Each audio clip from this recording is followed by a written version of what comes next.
Kuvayo igice c'icenda. Icago ca gatanu. Hatera akaryama. Uhoraho araheza abwira Mose ati je kwa Farawo umubarire uti Uhoraho Imana y'Abaheburayo agize ngo reka abantu biwe bagende bamusabe. Naho niwanka kubarekura ugashishikara kubagumya, ukuboko k'Uhoraho guhanamiye ivyo utunze bigandagaje ku misozi, ku mafarasi no ku ndogoba no ku ngamiya no ku nka no ku mikuku. Akaryama k'icago kazobitera. Kandi Uhoraho azoshiraho itandukaniro hagati y'amasho y'Abisirayeli n'ay'Abanyegiputa. Mu y'Abisirayeli yose ntihazopfa na kimwe. Uhoraho ashinga igihe ati jewe Uhoraho ejo niho nzokora ivyo mu gihugu.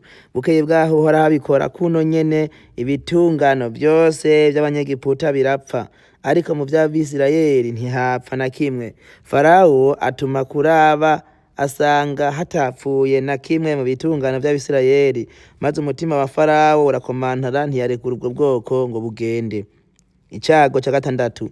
Hatera ibihute. Uhoraho abarira Mose na Aroni ati nimwabire amashi y'umunyota wo mw'itanure, Mose awutumurire hejuru imbere ya Farawo. Urahinduka umukungugu, warare mu gihugu cose ca Egiputa, uhinduke ibihute bivamwo ibimungu, bifate abantu n'ibitungano mu gihugu cose ca Egiputa. Bajana wa munyota wo mw'itanure bahagarara imbere ya Farawo. Mose awutumurira hejuru, uhinduka ibihute bivamwo ibimungu, bifata abantu n'ibitungano. Abanyamareba ntibashobora guhagarara imbere ya Mose kubw'ivyo bihute, kuko vyari bifashe abo banyamareba bo n'Abanyegiputa bose. Uhoraho akomantaza umutima wa Farawo, ntiyumvira Mose na Aroni nk'uko Uhoraho yari yarabwiye Mose. Icago ca ndwi. Hatera urubura. Uhoraho abarira Mose ati uzuzinduke kwa Farawo mu gaturuturu, uhagarare imbere yiwe mubarire uti Uhoraho Imana y'Abaheburayo agize ngo reka abantu biwe bagende bamusabe. Ubu rero agira agomore ivyago vyiwe vyose bitere umutima wawe n'abanyarugo bawe n'abantu bawe, kugira ngo umenye yuko atawuhwanye nawe mw'isi yose. Uterega ubu aba abanguye ukuboko kwiwe akakurekurira kikiza mwe n'abantu bawe ukarandurwa mw'isi. Uti ariko icatumye aba arakuretse ni ukugira ngo akwereke ubushobozi bwiwe, kandi ngo izina ryiwe ryamamare mw'isi yose. Uti mbega n'ubu uracatangira abantu biwe ukanka kubarekura. Uti raba ejo nka bugingubu nzosegenyura urubura rw'icago rutigeze kuboneka muri Egiputa uhereye igihe hitiwe izina ukageza n'ubu.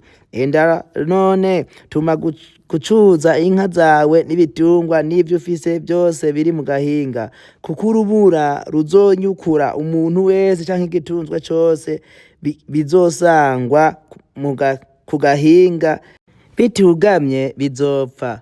Nuko utinya ijambo ry'Uhoraho mu basavyi ba Farawo, ahungishiriza abantu biwe n'ivyo atunze mu mazu. Ariko uneneje kw'ijambo ry'Uhoraho arekera abantu biwe n'ivyo atunze ku gahinga.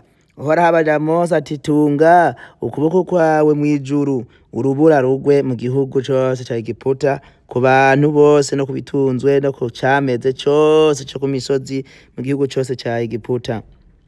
Mose atunga inkoni yiwe mw'ijuru, Uhoraho arekura inkuba n'urubura, umuriro utibukira kw'isi. Uhoraho asegenyurira urubura ku gihugu ca Egiputa, nuko hagwa urubura rurabagirizamwo umuriro rw'icago rutigeze kuboneka mu gihugu cose ca Egiputa uhereye igihe hatanguriye kuba ihanga. Mu gihugu cose ca Egiputa urwo rubura rwica icari mu gahinga cose, ari umuntu, ari igitunzwe, ari igikoko, kandi rwica n'icameze cose co ku gahinga, ruvura n'ibiti vyose. Mu gihugu c'i Gosheni honyene niho rutaguye aho Abisirayeli baba. Farawo atuma guhamagaza Mose na Aroni, arababwira ati ubu ho nkoze icaha, Uhoraho aratsinze, twe n'abantu banje turatsinzwe. Munyingingire Uhoraho, kuko iyi mituragaro iteye ubwoba n'uru rubura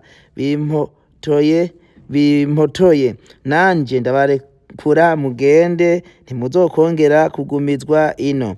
Mose aramwishura ati ninamara kuva mu gisagara ndayira amaboko Uhoraho imituragaro ishire, n'urubura ntirwongere kugwa, kugira ngo umenye yuko isi ari iy'Uhoraho.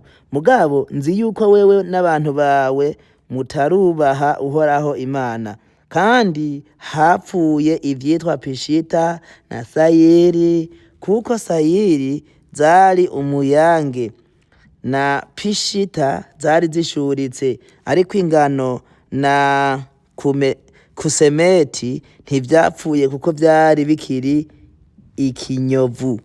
Nuko Mose ava imbere ya Farawo, asokoroka mu gisagara, yayira amaboko Uhoraho, ya mituragaro n'urubura birashira, imvura ntiyongera kugwa kw'isi. Maze Farawo abonye imvura n'urubura n'imituragaro ko bishize, arushiriza gukora icaha, yikomantaza umutima we n'abantu biwe.